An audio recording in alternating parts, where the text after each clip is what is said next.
ఓం శ్రీ రామదూత స్వామినే నమః. ఓం శ్రీ వేణుదత్తాత్రేయ స్వామినే నమః.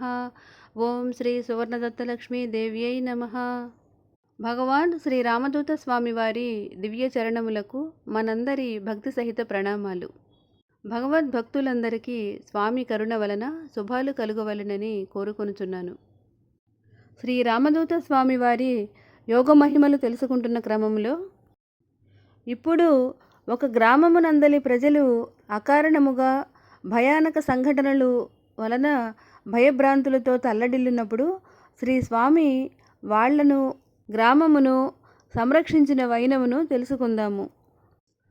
శ్రీ హరిబాబు గారు ప్రకాశం డిస్ట్రిక్ట్ ఒలవపాడు మండలం చాకిచెర్ల రెడ్డిపాలెం వాస్తవ్యులు. 2002-2003 సంవత్సరం కాలమునందు ఈ గ్రామ ప్రజలను కొన్ని సమస్యలు చుట్టుముట్టినవి. కొంతమందికి ఆర్థికముగా నష్టాలు ఏర్పడినవి. ఆకస్మిక ప్రమాదాల వలన మరియు అంతుచిక్కని వ్యాధుల వలన ప్రతి నెల వయసులో ఉన్న వ్యక్తులు 2 లేక 3 మరణిస్తున్నారు. మానసికంగా కూడా ప్రజలు కృంగిపోయి అనారోగ్యం పాలవుతున్నారు. సమస్యల పరిష్కారం కోసం సిద్ధాంతులను మంత్రవేత్తలను తీసుకొచ్చి శాంతులు జరిపినా సరైన ఫలితం కలగలేదు. మరలా గ్రామ పెద్దలు సంప్రదించుకొని చేవూరులో శ్రీ రామదూత స్వామి అనే ఆయన ఉన్నారు, ఆయన దివ్య దృష్టితో మంచి చెడ్డలు సరిగ్గా చెబుతున్నారు, ఆయన్ని కలిస్తే మేలు జరుగుతుంది అనుకున్నారు. గ్రామంలోని పెద్ద మనుషులు కొందరు వెళ్ళి ఆశ్రమంలో శ్రీ స్వామివారిని కలిశారు. శ్రీ స్వామీజీ వాళ్ళ మాటలు విన్న పిమ్మట, నాయనా, మీ ఊరి చుట్టూ విచిత్రంగా దుష్టశక్తులు చేరి మిమ్మల్ని పీడిస్తున్నాయి. అవి మొత్తం ఊరి వదిలిపోయే వరకు ఊరిలో సృష్టి కూడా ఉండదు. మీ ఊరిలో బొడ్డురాయి ప్రతిష్టాపన చేద్దాము, అయితే కొద్ది రోజులు టైం పడుతుంది అని స్వామి తను వచ్చి ఊరుని చూస్తామన్నారు. హరిబాబు గారు మరికొందరు వ్యక్తులు కలిసి శ్రీ రామదూత స్వామి వారిని తమ గ్రామమునకు పరిశీలించుటకు తీసుకుని వచ్చారు. శ్రీ స్వామి ఊరిని గమనించి, ఊరు ఆయుష్ను కోల్పోతున్నది, దీనికి ఆయుష్ కలిగేటట్లు కూడా చేయాలి, పలానా రోజు బొడ్డురాయిని గ్రామంలో ప్రతిష్ఠ చేద్దాము అని స్వామివారు తేదీని నిర్ణయించారు. ఇంకా ఇతర పూజా కార్యక్రమాలకు కలిపి 2 లేక 3 వారాలు టైం పడుతుందని కూడా అన్నారు. వారం రోజులలో బొడ్డురాయి ప్రతిష్ఠ ఉందనగా హఠాత్తుగా గ్రామంలో ఒక వ్యక్తి చనిపోయాడు. ప్రతిష్ఠ ఆగిపోయినది. గ్రామస్తులు వెళ్ళి స్వామిని కలిసి విషయం చెప్పారు. ఊరిలో అందరూ బాగుంటేనే ప్రతిష్ఠ జరుగుతుంది, లేకుంటే వాయిదా పడుతుంది, అయినా పర్వాలేదు, దగ్గరలోనే ఇంకొక తేదీని ప్రతిష్ఠకు నిర్ణయించారు స్వామి. ప్రజలు భయంగా బొడ్డురాయి ప్రతిష్ఠకు ఏర్పాట్లు చేసుకుంటున్నారు. మళ్ళీ ఇంకొక వారం రోజులు టైం ఉందనగా మరొక ఆయన చనిపోయాడు. శ్రీ స్వామి చెంతకు మళ్ళీ కొందరు వ్యక్తులు దిగాలుగా బయలుదేరారు. స్వామి, మీరు తేదీ నిర్ణయిస్తున్నారు, కానీ ఎవరో ఒకరు చనిపోతున్నారు, ప్రతిష్టకు అడ్డంకులు ఏర్పడుతున్నాయి, ఎలా స్వామి అన్నారు. పనిని ఆటంకపరచటానికి దుష్టశక్తులు ప్రయత్నిస్తున్నాయి అన్నారు స్వామి. వాటిని అడ్డుకొనుట ఎలా స్వామి? ఇంకేమైనా పూజలు చేయించాలా? ఖర్చు ఎంతైనా భరిస్తాము, ఊరిని రక్షించండి అని వాళ్ళు వేడుకున్నారు.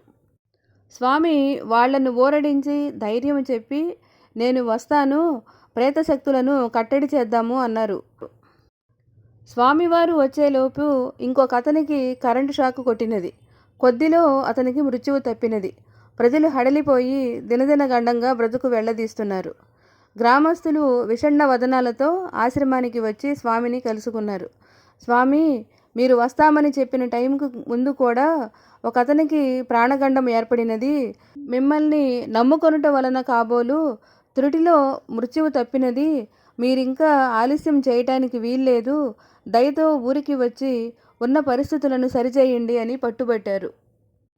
స్వామివారు ప్రేమగా వారితో, సరే నాయనా, పలానా తేదీన నేను మీ గ్రామానికి వస్తాను, ఊరంతా కలయ తిరిగి దిగ్బంధనం చేస్తాను, పిమ్మట ఇంకేమీ ప్రమాదాలు జరగటానికి వీల్లేదు, ఇప్పటి నుండి మీకెటువంటి ప్రమాదము జరగబోదు అని స్వామి ధైర్యం చెప్పారు.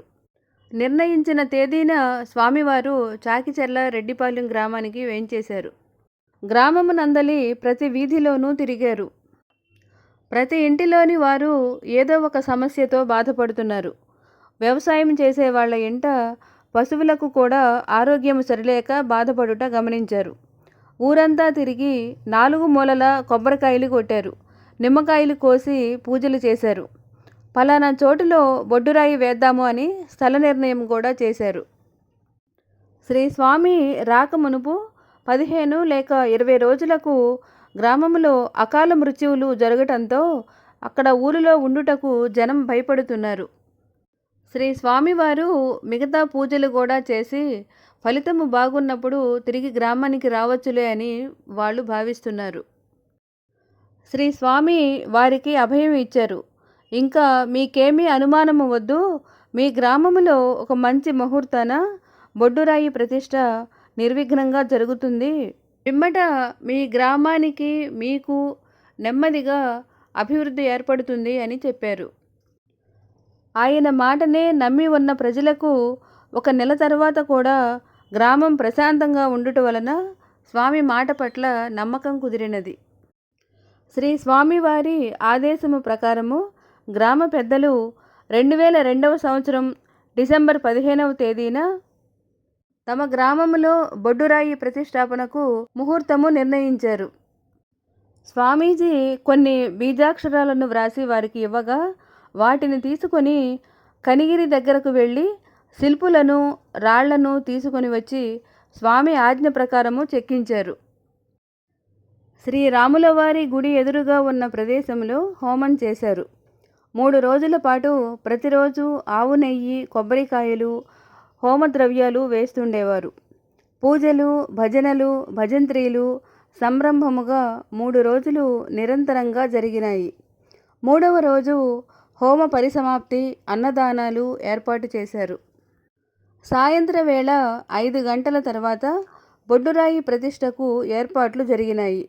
8.5 అడుగుల పొడవు, 4 అడుగుల వెడల్పు, 1/2 అడుగు మందము ఉన్న రాయిని 20 మంది కలిసి ఎత్తుటకు కూడా వల్ల కానంత బరువుగా ఉన్నది. స్థాపనకు తవ్విన గుండమునకు కొద్ది దూరములో రాయి ఉన్నది. 40 మంది బలమైన వ్యక్తులకు కూడా రాయిని తెచ్చి గుండమునందు స్థాపించుటకు మిక్కిలి ప్రయాస పడవలసి ఉండును. కానీ స్వామి తాను దైవశక్తితో రాయిని కదిపి స్థాపిద్దాము అన్నారు. బొడ్డురాయిని ప్రజల సమక్షములో ప్రతిష్ఠ చెయ్యవచ్చును, కానీ చూసేవాళ్ళు అది వచ్చే వేగానికి తట్టుకొనలేరు. ముఖ్యముగా స్త్రీలు, పిల్లలు, వృద్ధులు వంటి వారు భయపడతారు కనుక రాయికి గుండమునకు చుట్టూతా తెరలు వంటివి కట్టమన్నారు స్వామి. స్వామి ఆదేశానుసారము స్థాపన జరుగు ప్రదేశమును చుట్టూతా తెరలు కట్టి ఉంచారు. పగలు సాయంత్రం వేళ గ్రామస్తులు అందరూ అచ్చటే ఉన్నారు. చుట్టుప్రక్కల ఊళ్ళ నుంచి కూడా ప్రజలు వచ్చి ప్రతిష్ఠా కార్యక్రమమును భక్తి శ్రద్ధలతో గమనిస్తున్నారు. అవసరమైన పూజా సామాగ్రి అంతా తీసుకొని స్వామి తెరల లోపలికి వెళ్ళి 20 నిమిషాల పాటు పూజ చేశారు. ఊరు తరపున ఎవరో ఒకరిని లోపలికి రమ్మన్నారు. పూజా కార్యక్రమము కనుక స్థానికులు ఆ ఊరి పూజారిని లోపలికి పంపారు. చుట్టూరా తెరలు, స్వామి, పూజారి లోపల ఉన్నారు. మరలా 20 నిమిషాల పూజ తర్వాత జర్రుమని శబ్దము వచ్చినది. బయట ఉన్న ప్రజలకు ఏమీ తెలియటలేదు, కనపడుటలేదు. ఇంతలో పూజారి వచ్చేసి రాయి వేసేశారు స్వామి అన్నాడు. నిజమా? అదేంటి? అంత పెద్ద రాయి ఎలా పట్టినది? మేమంతా పట్టుకొని ప్రతిష్ఠ చేసినా చాలా సమయమే పట్టేది అన్నారు గ్రామస్తులు. అందుకు సమాధానముగా అర్చకుడు రమణయ్య గారు తనను స్వామి కళ్ళు మూసుకొనమన్నారు.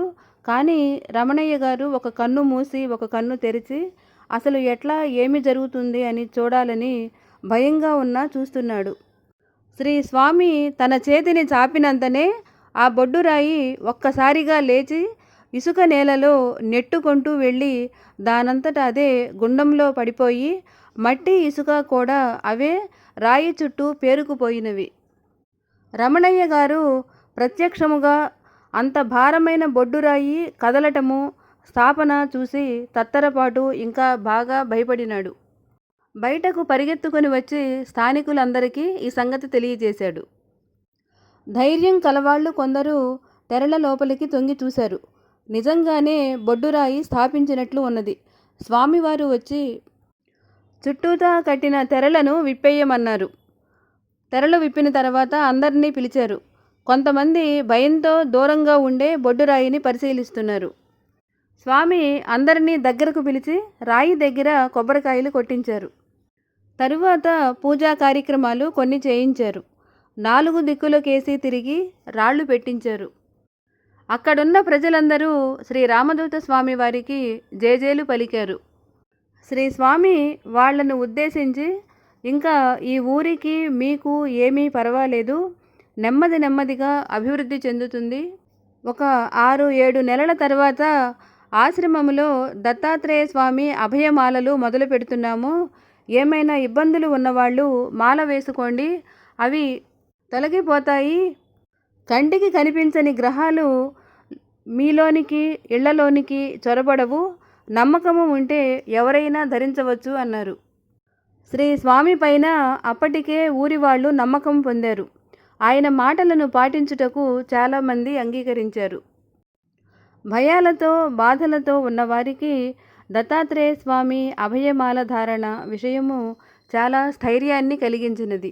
దత్తాత్రేయ స్వామి అభయమాలలను అనేక మంది ప్రజలు స్వీకరించారు. హరిబాబుతో అతని స్నేహితులు 11 మంది ధరించారు. హరిబాబు గారు 4 సంవత్సరముల నుండి వరుసగా ధరిస్తున్నారట. శ్రీ రామదూత స్వామివారు శక్తిమంతులు, మనము మనసు పెట్టి కోరుకుంటే ప్రసాదించగల భగవంతుడు అని గ్రామస్తులు అనేక మంది నమ్ముతున్నట్లుగా హరిబాబు గారు తెలియజేస్తున్నారు. చాకిచెర్ల రెడ్డిపాలెం గ్రామ వాస్తవ్యురాలు మర్రి కోటమ్మ గారు, ఈమె భర్త పేరు వెంకారెడ్డి గారు. కోటమ్మ గారు శ్రీ స్వామి గురించి తనకు తెలిసిన విషయాలను తెలియజేస్తున్నారు.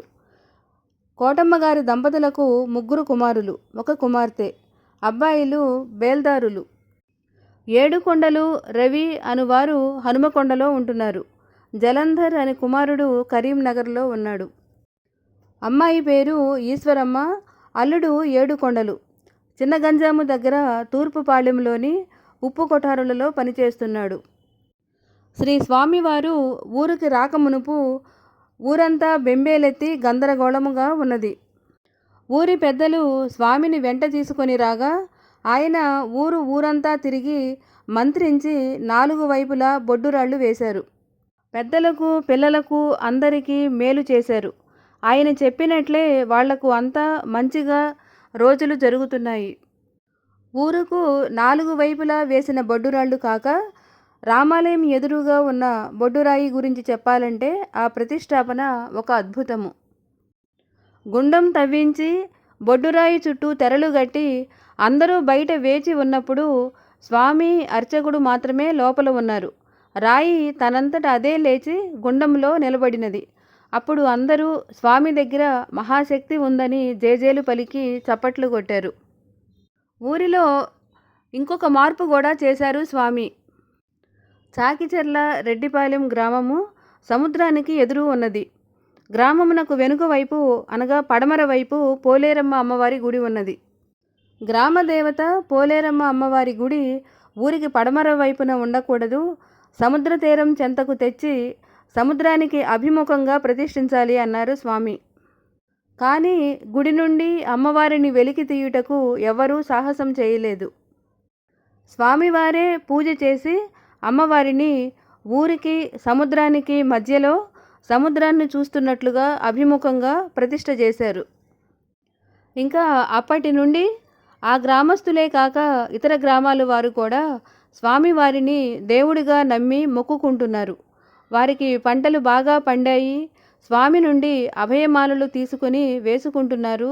అన్ని విషయాలు లక్షణంగా జరుగుతున్నాయి. పాడి పశువులు కూడా బాగానే ఉన్నాయి.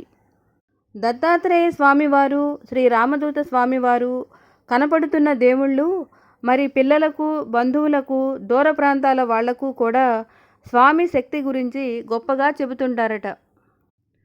గ్రామదేవత పోలేరమ్మ అమ్మవారిని పునఃప్రతిష్ఠ చేసి ప్రేతశక్తుల వేధ నుండి తమను రక్షించి ఇంకా అనేక ఇతర ఇబ్బందుల నుండి రక్షిస్తున్న శ్రీ రామదూత స్వామి వారిని ప్రజలందరూ ఎప్పటికీ స్మరిస్తూ ఉంటారు. ప్రతి వారము ఆశ్రమానికి వచ్చి పూజలు, సేవలు, నిద్రలు చేస్తుంటారట. మే నెల యందు జరిగే తిరునాళ్ళకు కూడా వస్తుంటారు అని మర్రి కోటమ్మ గారు తమ కుటుంబానికి, గ్రామస్తులకు శ్రీ రామదూత స్వామివారు కావించిన మహోపకార లీలలను తెలియజేశారు. రెడ్డిపాలెము గ్రామము నందలి రామాలయమునందు అర్చకులు శ్రీ పెల్లేటి రమణయ్య గారు శ్రీ స్వామి చేసిన మేలును తెలియచేస్తున్నారు. స్వామివారు గ్రామమునందు బొడ్డురాయి ప్రతిష్ఠ చేసడి మహత్తరమైన రోజున ఊరి ప్రజలు భయభక్తులతో, బంధుమిత్రులతో సందడిగా ఉన్నారు. స్వామివారు తెరలు కట్టించి లోపల పూజ చేయినప్పుడు లోపలికి వెళ్ళిన ఏకైక వ్యక్తి రమణయ్య గారు. లోపల గుండము దగ్గర శ్రీ రామదూత స్వామివారు కూర్చుని రమణయ్య గారిని కూర్చొనమన్నారు. పిమ్మట శ్రీ స్వామి మంత్రములను పఠిస్తూ పూజ గావించారు. పూజ ఆఖరున హారతి వెలిగించుతూ అర్చకుని కళ్ళు మూసుకొనమన్నారు. రమణయ్య గారు కళ్ళు మూసుకొని ఉత్సుకతతో కళ్ళు తెరిచే లోపు రాయి జర్రుమని శబ్దం చేస్తూ లేచి వచ్చి గతుక్కుమని గుండములో పడి నిలబడిపోయినది. చిటికెలోనే కార్యక్రమము జరిగిపోయినది. రమణయ్య గారు బిత్తరపోయి భయంతో వణికిపోయి తెరలు బయటికి వచ్చేశారు. ఉద్విగ్నంగా అక్కడ ఉన్న ప్రజలతో రాయి వేసేశారు స్వామి అని చెప్పారు. ఉద్విగ్నంగా తను చూసిన వింతను గ్రామస్తులకు వెల్లడించారు. తెరలు తీసిన తర్వాత గుండములో ఉన్న రాయిని చూసి జనం ఆనందంతో, కేరింతలతో రామదూత దత్తాత్రేయ స్వామివారికి జై అంటూ స్వామివారికి జేజేలు పలికారు. దాదాపు ఊరిలో అందరూ ఆశ్రమంలో ఇచ్చే దీక్షామాలలు తీసుకున్నారు. అర్చకులు రమణయ్య గారు దీక్ష తీసుకున్న రెండవ రోజు శ్రీ స్వామివారు కలలో దర్శనమిచ్చారట. కలలో రాములవారి గుడి నుండి దక్షిణం వైపు వీధికి రమణయ్య గారు వెళుతుంటే వీధి మొదట్లో శ్రీ స్వామి ఒక పెద్ద పులి మీద కూర్చుని వస్తున్నారట. శ్రీ స్వామివారు ఎదురైనప్పుడు రమణయ్య గారు వినయంగా నమస్కరించారు. పిమ్మట కొంతసేపటికి స్వామి ఇంకొక వీధిలోనికి వెళ్ళుట కనిపించినది. రెడ్డిపాలెం గ్రామ వాస్తవ్యులే కాక వారి బంధుమిత్రులు కూడా శ్రీ స్వామివారిని ప్రత్యక్ష దైవముగా నమ్మారు, సేవించుకున్నారు, తమ జీవితాలను సరిదిద్దుకున్నారు అని రమణయ్య గారు తెలియచేస్తున్నారు. శ్రీ స్వామివారు చేసిన లీల వంటిదే శ్రీ శివరామ బ్రహ్మేంద్ర స్వాములు వారు కూడా చేసినారు.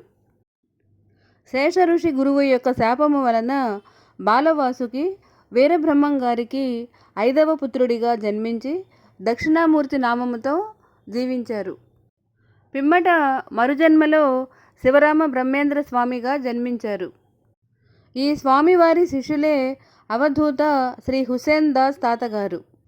శ్రీ శివరామ బ్రహ్మేంద్ర స్వామివారు జీవించి ఉన్న కాలమునందు చేసిన ఒక లీలను తెలుసుకుందాము. ప్రకాశం డిస్ట్రిక్ట్ ఎర్రగొండపాలెం వాస్తవ్యులు శ్రీ శివరామ బ్రహ్మేంద్ర స్వామివారిని ఆశ్రయించి తమ గ్రామం అభివృద్ధి చెందుటకు, ప్రజలు సుఖ సంతోషాలతో ఉండుటకు సహాయం చేయమని ప్రార్థించినారు. అంతటా స్వామివారు కనికరించి కొన్ని రకాల యంత్ర నమూనాలను ఇచ్చి రాతి ఫలకములపై చెక్కించమని ఆనతిచ్చారు. గ్రామ పెద్దలు స్వామివారి ఆజ్ఞను పాటించి ఫలకములను తీసుకొచ్చారు.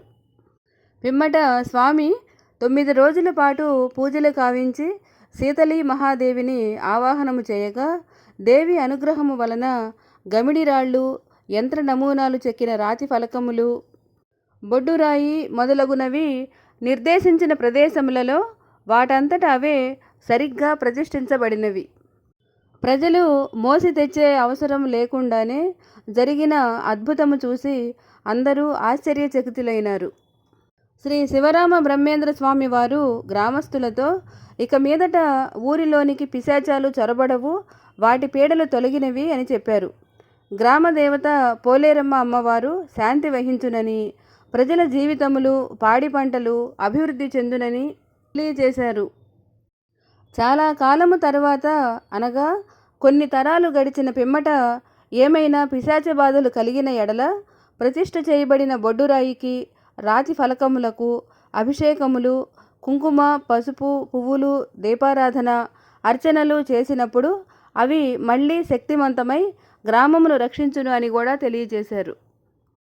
అలనాడు శ్రీ శివరామ బ్రహ్మేంద్ర స్వామి శక్తి వలన గ్రామ ప్రజలు అభివృద్ధి చెందారు.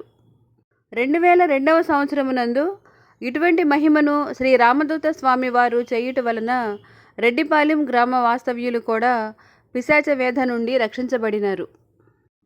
మనము ఇప్పుడు కావలి వాస్తవ్యులు రవితేజ గారు తెలియజేసిన శ్రీ స్వామి మహిమను తెలుసుకుంటున్నాము. రవితేజ గారు కొబ్బరికాయల వ్యాపారం చేస్తూ ఉంటారు. స్వీట్ షాపు ఉన్న మిఠాయి సింగ్ అనే వ్యక్తి శ్రీ స్వామి గురించి తెలియజేయగా, 1994వ సంవత్సరంలో తాతా హోటల్ గ్రామమునందు రవితేజ గారు శ్రీ స్వామి వారిని సందర్శించుకున్నారు. శ్రీ స్వామివారికి తమ సమస్యల గురించి విన్నవించుటకు రవితేజ గారు వెళ్ళిన సమయంలోనే వేరే వాళ్ళు కూడా గంభీరమైన సమస్యతో వచ్చారు. శ్రీ నేదురుమల్లి జనార్దన రెడ్డి గారి మేనల్లుడికి ఈశ్వరవాక అనే గ్రామంలో 150 ఎకరాల చెరుకు తోట ఉన్నది. ఒకనాడు ఆ తోటంతా ఉన్నట్టుండి బగ్గున తగలబడినది. పలు విధాలుగా ప్రయత్నించినప్పటికీ అసలు కారణం తెలియలేదు. కొన్ని తర్జన భర్జనల తర్వాత వారి తరపు వ్యక్తులు స్వామి దగ్గరకు వచ్చారు. వాళ్ళ అభ్యర్థనపై శ్రీ స్వామి ఈశ్వరవాక వెళ్ళదలిచారు. శ్రీ స్వామితోనే రవితేజ మరికొందరు కలిసి ఈశ్వరవాక వెళ్ళారు. మర్నాడు స్వామివారితో జనార్దన రెడ్డి గారి మేనల్లుడు ఇంకొందరు చెరుకు తోటను చూడటానికి వెళ్ళారు. శ్రీ స్వామివారు ఈశ్వరవాకలోని చెరుకు తోటను చూస్తున్నప్పుడు తోటకు దగ్గరలో ఉన్న గ్రామస్తులు కొందరు స్వామి చెంతకు వచ్చి తమకు తెలిసిన చూసిన విషయాలను వివరించారు. మనకు ఎదురుగా ఎవరైనా సంచరిస్తుంటే ఎలా చూస్తామో శ్రీ స్వామి కూడా అలానే గమనిస్తున్నారు.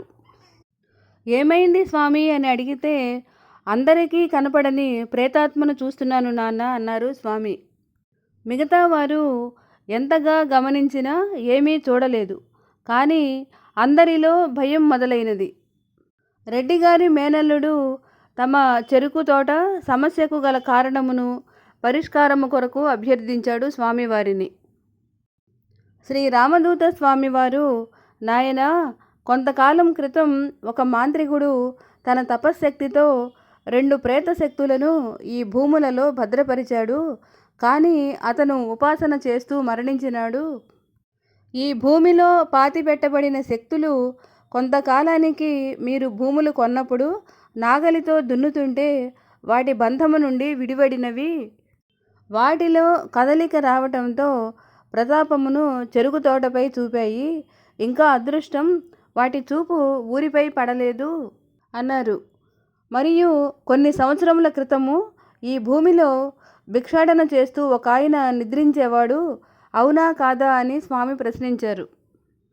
పగలు గ్రామంలో సంచరిస్తూ రాత్రిళ్ళు తోట ప్రాంతంలో నిద్రించే అతని గురించి స్వామివారే అన్ని వివరాలు తెలిపినారు. స్వామివారి మాటలు విన్న వాళ్ళు ఆశ్చర్యంతో బిత్తరపోయారు. స్వామి మాటలు ముమ్మాటికి నిజము. ఊరివారు అతనిని పిచ్చివాడిగా జమకట్టారు, కానీ మాంత్రికుడిగా తలచలేదు. అసలు విషయం తెలిసి ప్రజలు బెంబేలెత్తారు. మూకుమ్మడిగా స్వామిని శరణు వేడారు. చెరుగుతోట తర్వాత ప్రేతశక్తుల దృష్టి ఊరిపైన పడకుండా అడ్డుకోవాలని స్వామివారిని అభ్యర్థించారు. శ్రీ స్వామి వారితో హోమ ప్రక్రియకు అవసరమైన సంభారాలు విషయాలను తెలిపారు. మర్నాడు ఉదయము శ్రీ స్వామి పర్యవేక్షణలో శాస్త్రోక్తముగా హోమము ఘనంగా జరిగినది. స్వామివారు ప్రేతశక్తులను బంధించి గ్రామము నుండి తొలగించినట్లు గ్రామస్తులకు రుజువులు తెలుస్తాయని చెప్పారు. అంత భయానక సమస్యను సమాప్తము చేసిన స్వామివారికి గ్రామస్తులు కొందరు భక్తులైనారు. రవిగారు శ్రీ స్వామి గురించి తను తెలుసుకున్న విషయాలను వివరిస్తున్నారు.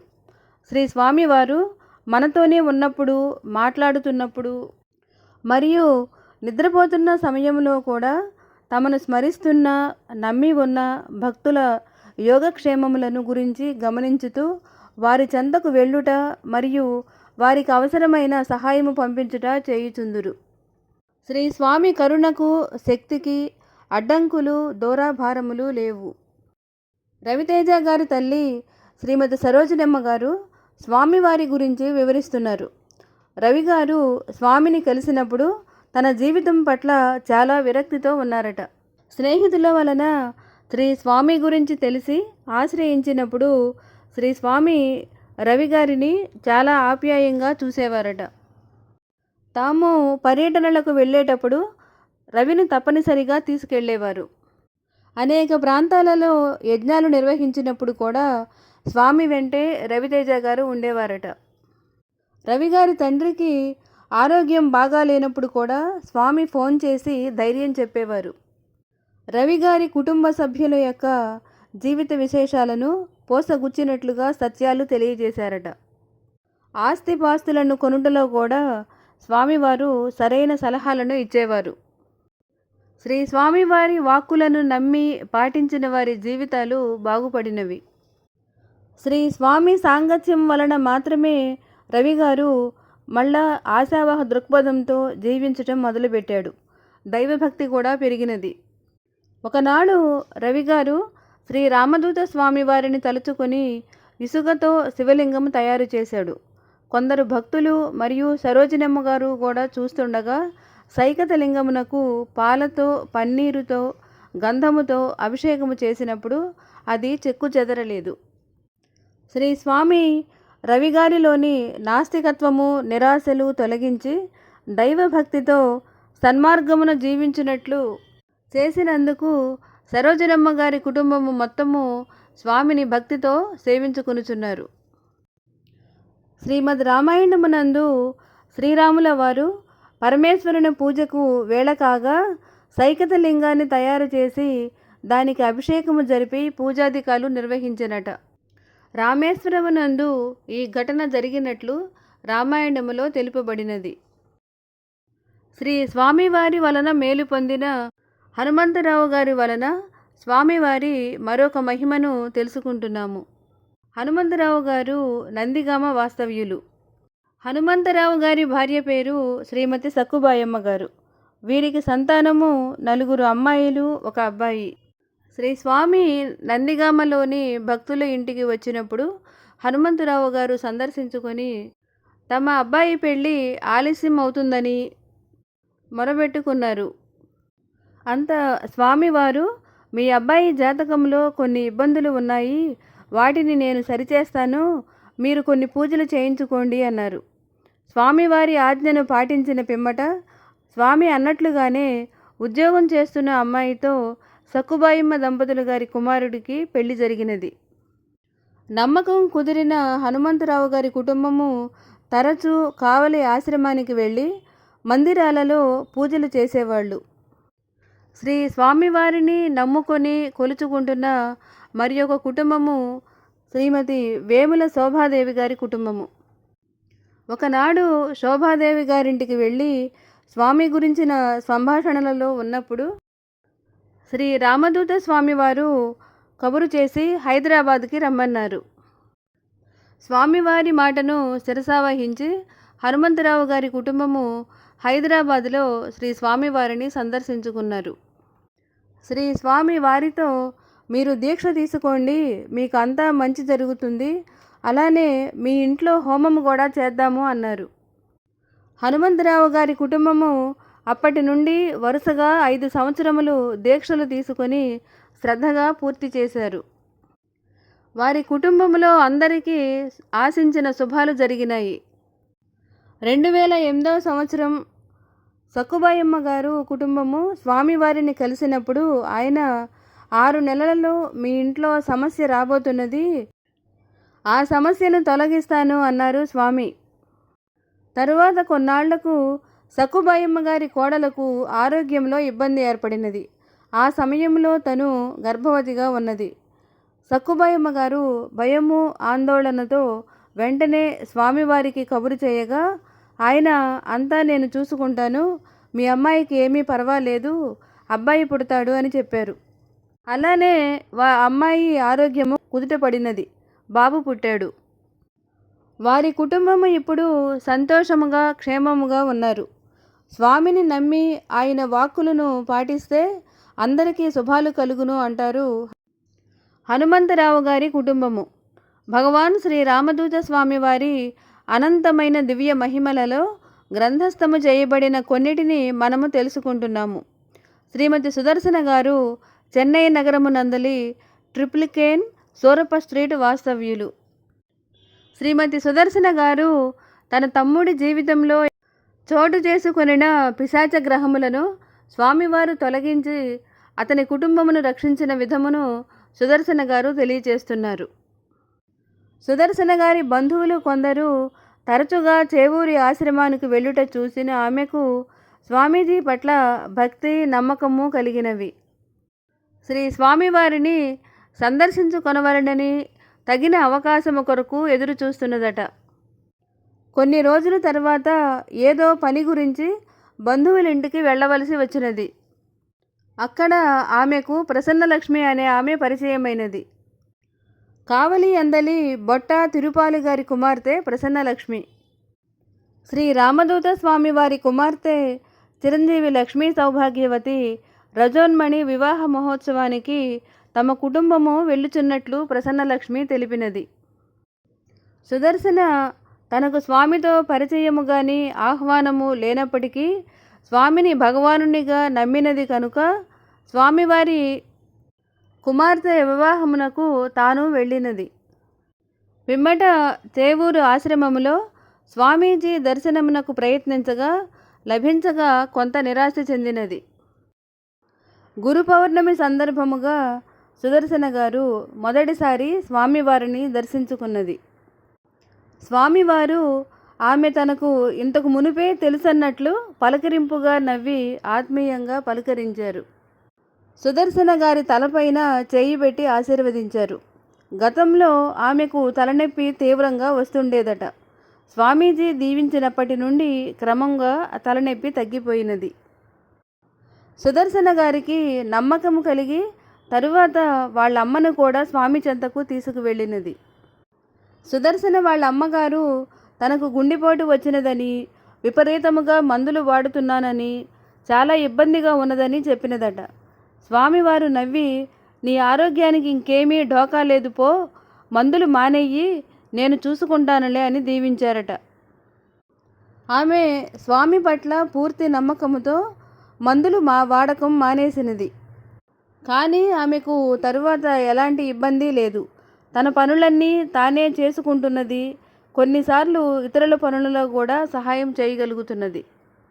ఇంకా సుదర్శన పరిచయమున్న వారికి స్వామి మహిమల గురించి తెలిపి స్వామి దర్శనాలకు తీసుకువెళ్ళేది. సుదర్శన గారి తమ్ముడు మరదలు సురేషు పద్మ కూడా స్వామిని సందర్శించారు. వాళ్ళు ఆర్థిక సమస్యలతో సతమతం అవుతున్నట్లుగా తెలిపారు.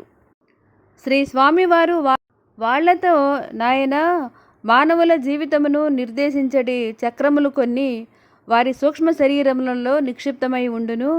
మీకు అదృష్టము కలిగించే చక్రములను కొన్ని గ్రహములు పట్టి నాశనం చేసినాయి. అవి మిమ్మల్ని పట్టి పీడిస్తున్నాయి, మీ వృద్ధిని అడ్డుకుంటున్నాయి.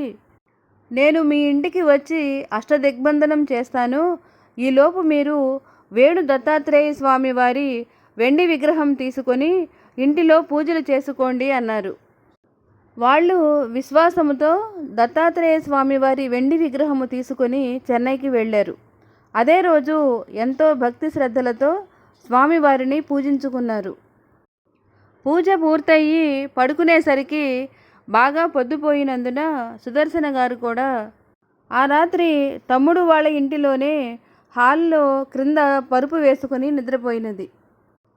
అర్ధరాత్రి 12 గంటల సమయంలో తన చేతిని ఎవరో తొక్కుకుంటూ నడిచిన చప్పుడు విని సుదర్శన ఉలిక్కిపడి లేచి చూసినది. సురేషు పద్మ ఒకరినొకరు తిట్టుకుంటూ వాళ్ళ గది నుండి బయటకు వచ్చి ఇంటి వెలుపలకు వెళ్ళారు. దత్తాత్రేయ స్వామివారి విగ్రహంనకు పూజ చేసుకొని నిద్రించిన తమ్ముడు మరదలు అర్ధరాత్రి వేళ తిట్లాడుకుంటూ ఇంటి వెలుపలకు వెళ్ళటము సుదర్శనకు ఆశ్చర్యము కలిగించినది. మళ్ళీ వచ్చేటప్పుడు కూడా చేతిని తొక్కుతారేమో అని కాస్త ప్రక్కకు జరిగి పడుకున్నది సుదర్శన. ఇంటి బయటకు వెళ్ళిన తమ్ముడు మరదలు ఎంతసేపటికి తిరిగి రాకపోవటంతో ఎక్కడకు వెళ్ళి ఉంటారు వీళ్ళు అనుకుంటూ సుదర్శన వాళ్ళ గది చూస్తే ఆ గది తలుపులు మూసి ఉన్నవి. భయము ఆశ్చర్యముతో సుదర్శన బిగుసుకుపోయినది. ధైర్యము తెచ్చుకొని వాళ్ళ గది తలుపులు తడితే నిద్రపోతున్న మరదలు తమ్ముడు మేలుకొని తలుపులు తీశారు. గది నుండి మీ ఇద్దరూ ఇప్పుడు బయటికి ఏమైనా వెళ్ళారా అని అడిగినది ఆమె. లేదు, మేము గాఢ నిద్రలో ఉన్నాము, మీరు తలుపులు తడితే మెలకు వచ్చింది అన్నారు వాళ్ళు. సుదర్శన తన చేతిని తొక్కుకుంటూ ఇరువురు వ్యక్తులు తిట్టుకుంటూ బయటకు వెళ్ళిన విషయాన్ని చెప్పగా మొదట ఏమీ అర్థం కాలేదు వాళ్లకు. కానీ ఈరోజే దత్తస్వామి విగ్రహం తెచ్చుకొని పూజ మొదలైనది కనుక ఈ విషయమును శ్రీ రామదూత స్వామి వారికి తెలియచేద్దాం అనుకున్నారు.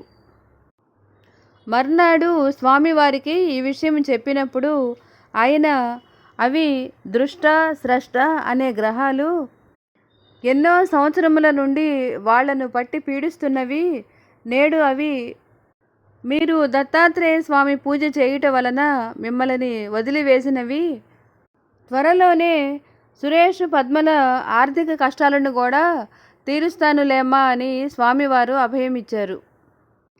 శ్రీ స్వామి చేత ఇంటిలో అష్టదిగ్బంధనం చేయించి వేధించుచున్న మిగతా గ్రహాలను కూడా తొలగించుకోవాలి అనుకున్నారు సుదర్శన వాళ్ళ కుటుంబము. శ్రీ స్వామివారు తెలియజేసేటి పూజలు దీక్షలు మనము చేయుచున్నప్పుడు మన శరీరాల యందు ఇళ్ల యందు ఉన్న చెడు గ్రహములు తొలగించబడును. ధ్యానము స్వప్నముల యందు అవి మనలను వెంటాడి తరుముతున్నట్లు కనపడతాయి. శ్రీ స్వామివారికి శరణాగతి చెందుట వలన ఆ శక్తులు మనలను భయపెట్టుట, వదిలిపోమని బెదిరించుట, చాలా క్రోధంగా మనలను గమనించుట మనకు కలలో కనిపించును. భయపడి మనము నిద్ర మేలుకొని మళ్ళా స్వామివారిని తలుచుకుని నిద్రపోయినా కూడా కలలు మళ్ళీ కొనసాగుతూ ఉంటాయి. రకరకాల భయంకర ఆకారాలు స్వప్నములో కనిపిస్తుంటే నిద్రపోవాలంటే భయపడే పరిస్థితి కూడా ఉంటుంది. కానీ ముఖ్యమైన విషయం ఏమిటంటే మంత్రజపం చేస్తున్నప్పుడు దీక్షల యందు స్వప్నములలో మనిషి ఆకారము లేక పిశాచ రూపాలలో ఒకరు లేక వరుసగా కొన్ని ఆకారాలు కనిపించి భయపెట్టుట మరియు బాధించుటకు ప్రయత్నించిన మనము ప్రార్థించక మునిపే శ్రీ స్వామివారి రక్షణ వాటిని తొలగించును. నేను మంత్రజపము స్థిరముగా చేయుట ప్రారంభించిన మొదటి రోజులలో కలలలో క్రూరమైన ఆకారాలు వెంటాడుతుంటే కనిపిస్తున్న వీధులలో నుండి ఇంకొక వైపుకు నేను పారిపోతుండేదాన్ని. అకస్మాత్తుగా ఇంకొన్ని ఆకారాలు కూడా కనిపించి అవి మొదట వెంటాడినవి కూడా కలిసి తరుముతుండేవి. కొంతసేపటి పరుగు తర్వాత ఒక దేవాలయం వెలుపల ఆరు బయట ఉన్న విశాలమైన 2 అడుగుల ఎత్తు అరుగుపైకి ఎక్కి నేను నిల్చుంటే ఆ గ్రహాలు అరుగు చుట్టూ చేరి చూస్తుండేవి, కానీ అరుగుపైకి ఎక్కేవి కాదు. మెలకువ వచ్చినా కూడా నిజంగా సంఘటన జరిగిందా అన్నంత స్పష్టంగా అనిపించేది. మళ్ళీ కొద్దిసేపటి తర్వాత శ్రీ స్వామివారిని తలుచుకుని పడుకుంటే మన ఇష్టదైవము మన ప్రక్కనే ఉండి మనను గమనిస్తున్నట్లు కల వచ్చిన తర్వాత ఆందోళన తగ్గి నిద్ర పట్టేది. ఇంకొన్నిసార్లు మనకు దగ్గరగాను లేక కొంత దూరములో నిల్చుని క్రోధముగా గమనిస్తున్నట్లు ఏవైనా ప్రేతశక్తులు కనిపించినా మనము చూస్తుండగానే స్వామివారి పటము లేక క్యాలెండర్ నుండి కానీ నక్షత్ర ఆకారములో ఉన్న మిరుమిట్లు గొలిపే కాంతిని వెదజల్లడి చక్రము వస్తున్నట్లు వెనువెంటనే ఆ ప్రేతములు మాయమగుట కూడా చూడగలము. మంత్రజపము చేయుచున్న సమయంలో కూడా రకరకాల రంగులతోనూ వింతైన ఆకారాలు ఉన్న జీవులు మన తల నుండి మన శరీర భాగాల నుండి బయటకు వచ్చి ఇంటికి ఉన్న తలుపులు కిటికీల నుండి బయటికి వెళ్తున్నట్లు కనిపించును.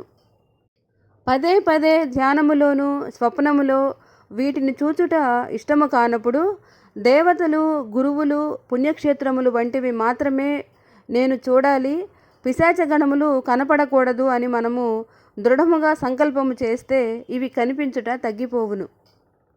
ఈ నిదర్శనముల వలన మనకు మన దోషములు తొలగించబడుటకు శ్రీ స్వామివారు సహాయము చేయుట, కొత్త దోషములు చేరకుండా రక్షణ ఏర్పరచుటను తెలుసుకొనగలము. 2009వ సంవత్సరం మే 14న స్వామివారు దీక్షల విరమణ పర్వదినం సందర్భముగా ప్రసంగించారు. శ్రీ స్వామివారి ప్రసంగము వలన చాలామందికి తమ సంశయాలు నివృత్తియగును. మరియు కొందరు భక్తులకు స్వామి తమ గురించే మాట్లాడుతున్నారనిపిస్తుంది.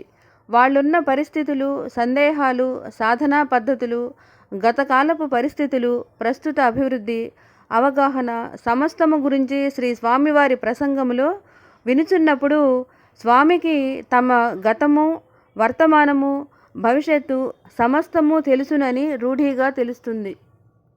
శ్రీ స్వామికి సర్వస్య శరణాగతి చేయుట తమకు అన్ని విధాలా శ్రేయస్కరము అనిపించక మానదు. ఇంకా స్వామివారు తమ ప్రసంగములో అరుదైన అద్భుతమైన విషయాలు కూడా తెలియచేస్తారు. ఆ రోజు స్వామి మాట్లాడి, నాయనలారా, ఈరోజు చాలా దివ్యమైన రోజు. సువర్ణదత్తలక్ష్మి అమ్మవారు, వేణుగోపాల స్వామివారు, షిరిడీ సాయి, మెహర్ బాబా, గొలగమూడి వెంకయ్య స్వామి రాత్రి 11 గంటల ప్రాంతంలో వచ్చి మిమ్మల్ని అందరినీ ఆశీర్వదించి మీ మనోవాంఛలను నెరవేరుస్తారు. మీరు దీక్ష విరమణ తర్వాత ఇళ్లకు వెళ్లకుండా 11 గంటల వరకు ఆశ్రమంలోనే భగవద్ధ్యానంలో ఉండగలరు అన్నారు. స్వామివారి మాటతో చాలామంది ఆశ్రమంలోనే ఉండిపోయారు. భగవత్ స్వరూపులైన అవధూతలు అమ్మవారి రాకకై సుదర్శన వాళ్ళ కుటుంబము, బంధువులు కూడా ఎదురు చూస్తూ ఉన్నారు. సరిగ్గా 11 గంటల సమయంలో ఆకాశము ఎరుపు రంగును సంతరించుకున్నది. అప్పటి వరకు కొంత వేసవి తాపముతో ఉన్న వాతావరణము మెల్లగా చల్లగాలులు వీస్తూ అందరికీ ఆహ్లాదము కలిగించినది. వెనువెంటనే భయంకరమైన ఉరుములు, కళ్ళు మిరుమిట్లు గొలిపే మెరుపులు, విపరీతమైన గాలులు, వర్షముతో ప్రకృతి భయం గొలుపుతున్నది. ఇంతటి భయంకరమైన ఉరుములు, మెరుపులు మేమెన్నడూ చూడలేదు, ఇప్పుడే చూస్తున్నాము భక్తులు అందరూ అనుకున్నారు. స్వామిని స్మరించుకుంటూ ఉంటే అరగంట తర్వాత వాన, గాలులు, ఉరుములు, మెరుపులు ఏమీ లేవు. యథాప్రకారము కొద్దిపాటి వేసవి తాపం కొనసాగినది. ఆకాశము నిర్మలముగా ఉన్నది. ఆశ్రమమునందున్న భక్తులు తమ తమ కుటుంబాలకు ఫోన్ చేసి ఆశ్రమ విశేషాలు, తమ క్షేమము తెలియజేశారు. చుట్టుపక్కల గ్రామాలలో వాతావరణం మామూలుగానే ఉన్నట్లు, ఆశ్రమమునందే వాతావరణ మార్పులు కలిగినట్లు వాళ్ళ మాటల వలన తెలిసినది. భగవద్ దర్శన సమయాలలో ప్రకృతిలో ఇంత సంచలనాలు ఏర్పడునా అనుకున్నారు వాళ్ళు. కలియుగంలో కూడా భగవన్ మహిమలను సాధకులే కాక భక్తులు అందరూ అనుభవించి ఆనందించుటకు, తరించుటకు దివ్య మహిమలను కరుణతో ప్రసాదిస్తున్న దత్తదేవులు శ్రీ రామదూత స్వామివారికి సుదర్శన కుటుంబము శతకోటి ప్రణామాలు తెలియచేస్తున్నారు. శ్రీ స్వామివారి యోగ మహిమల యందు ఇప్పుడు మనము నువ్వుల ముత్తయ్య గారు, ఖమ్మం వాస్తవ్యులు, శ్రీ రామదూత స్వామివారిని ఆశ్రయించి తమ ఆర్థిక ఇబ్బందుల నుండి రక్షించబడిన వాస్తవ గాథను తెలుసుకుంటున్నాము. ముత్తయ్య గారు ఖమ్మం మండలం తల్లంపాడు గ్రామంలో కుటుంబంతో నివసిస్తున్నారు. భార్య పేరు పద్మావతి. వీరికి 2 అబ్బాయిలు, నరేంద్ర, సురేంద్ర. వీరి పెద్ద కుమారుడు నరేంద్ర రాజీవ్ గాంధీ ఏవియేషన్ అకాడమీ హైదరాబాద్లో ఏరోనాటికల్ ఇంజనీరింగ్ పూర్తి చేశాడు. 2008 నాటికి పారామౌంట్ ఎయిర్వేస్ సంస్థలో ఉద్యోగము కోయంబత్తూరులో ఉంటున్నాడు. 2008 నాటికి రెండవ అబ్బాయి సురేంద్ర హైదరాబాద్లో వర్ధమాన్ ఇంజనీరింగ్ కళాశాల నుండి MCA ఫైనల్ ఇయర్ అభ్యసిస్తున్నాడు. ముత్తయ్య గారు ఖమ్మం SR అండ్ BSc కళాశాల నుండి BSc పూర్తి చేసి వ్యవసాయ వృత్తిలో ఉన్నారు. 2005వ సంవత్సరమునందు స్నేహితులొకరు శ్రీ స్వామి గురించి తెలియజేయగా ముత్తయ్య గారు మొదటిసారి స్వామితో ఫోన్లో మాట్లాడారు. తమ ఆర్థిక ఇబ్బందుల గురించి ఏమీ చెప్పలేదు, కానీ స్వామివారే నాయనా మీకు పలానా సమస్యలున్నవి అంటూ ఉన్నవి ఉన్నట్లుగా చెప్పారు. వీలున్నప్పుడు ఆశ్రమానికి కానీ ఇతర సత్సంగాల సమయంలో కానీ రమ్మన్నారు. కానీ పొలం పనుల హడావిడిలో ముత్తయ్య గారు స్వామిని కలవలేదు. కానీ సమస్యల గురించి పరిష్కారం కొరకు స్వామితో ఫోన్లో మొరబెట్టుకునేవారు. 2006వ సంవత్సరం మార్చి 12 ఫాల్గుణ పౌర్ణమి నాడు భద్రాచలం వెళ్ళి శ్రీరాములవారి సన్నిధిలో తనకు దుర్భర సంసార సాగరమును దాటించుటకు సమర్థ సద్గురువును ప్రసాదించమని ముత్తయ్య గారు శ్రీ సీతారామస్వామి వారిని వేడుకొనినట. దగ్గరలో ఉన్న శివాలయంనకు వెళ్ళి అక్కడి అర్చనలు అభిషేకాలు సందర్శించుకున్నారు.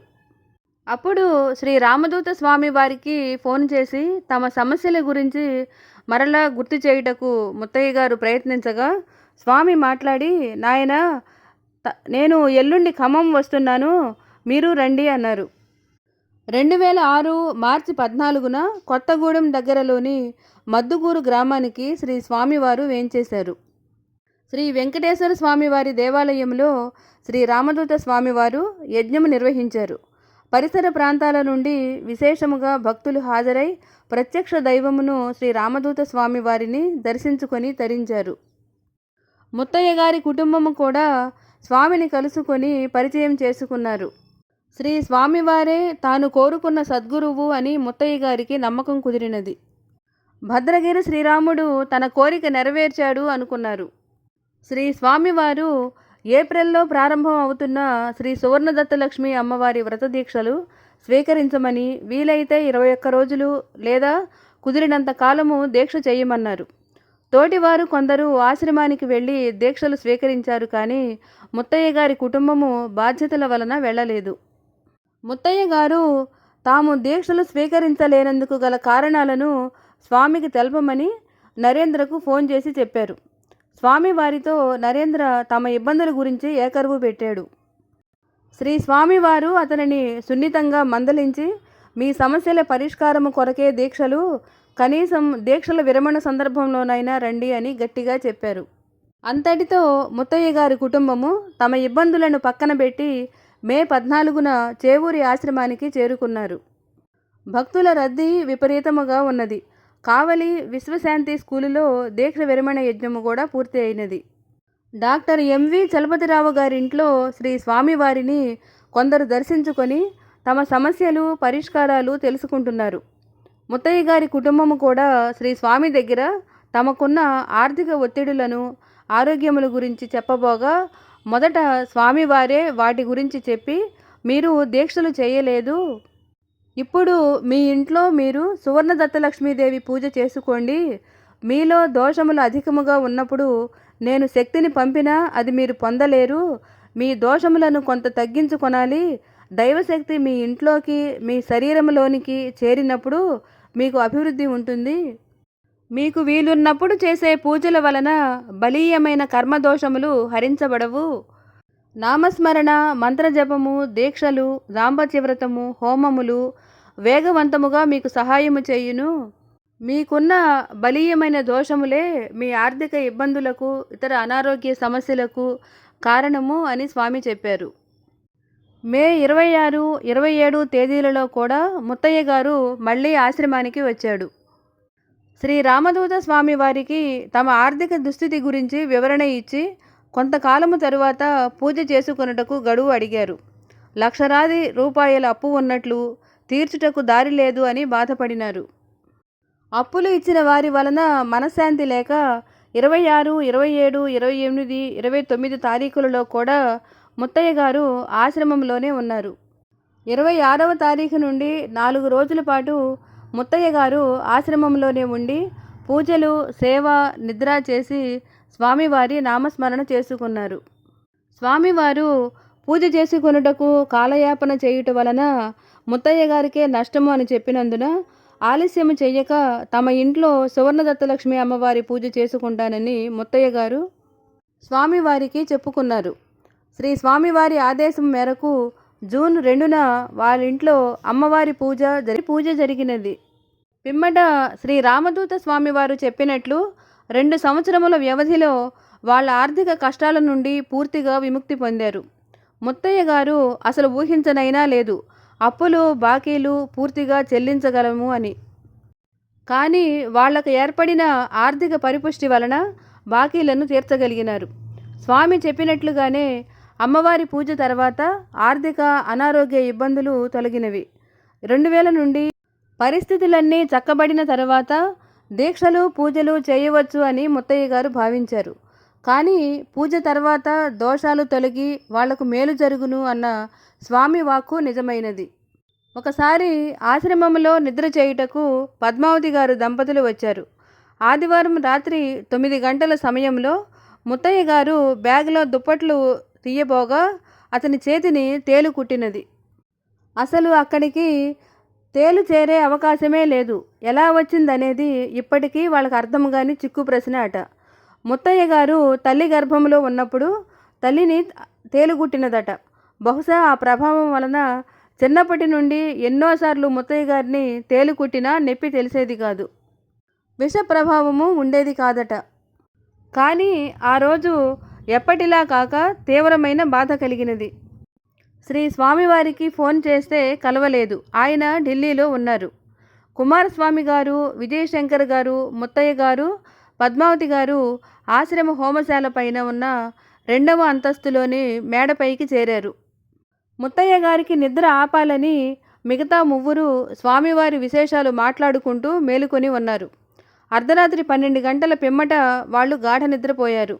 ముత్తయ్య గారికి కాసేపటికే మెలకు వచ్చి చూస్తే అతని ఛాతీపై ఉన్న చేతిపైన పిడికెడు ఇసుక ఉన్నది.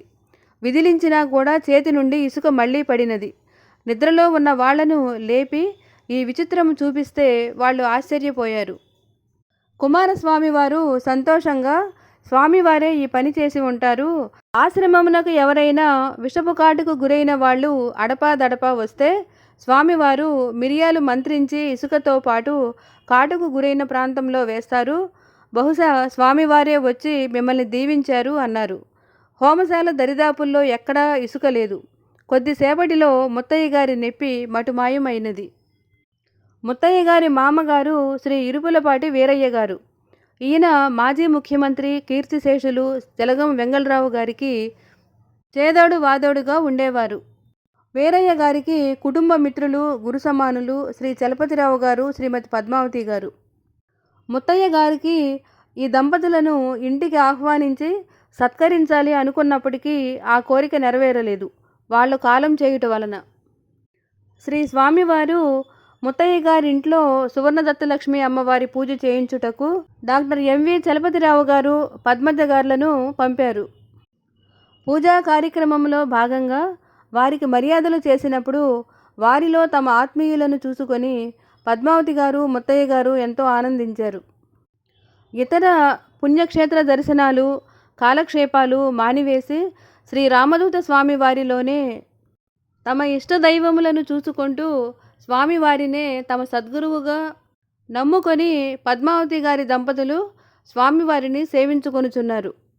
అనేక కుటుంబాల వాళ్ళు, దైవమును నమ్మెడివారు, నమ్మనివారు కూడా రకరకాల సమస్యలు వలన జీవితాశయాలు నెరవేరక నిస్పృహలకు లోనై శ్రీ రామదూత స్వామివారిని ఆశ్రయించినప్పుడు వారి నుండి సాటిలేని ప్రేమను, ఆదరణను, ధైర్యమును, సహాయమును పొంది సక్రమమైన ఉన్నతమైన జీవితములను పొందగలిగినారు.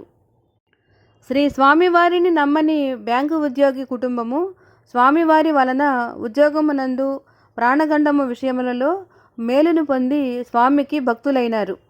శ్రీ స్వామి వెంట ఉండి తాము ప్రత్యక్షముగా చూసిన స్వామివారి అమోఘ మహిమలను తరువాయి భాగంలో తెలుసుకుందాము. జై జై శ్రీ రామదూత స్వామి.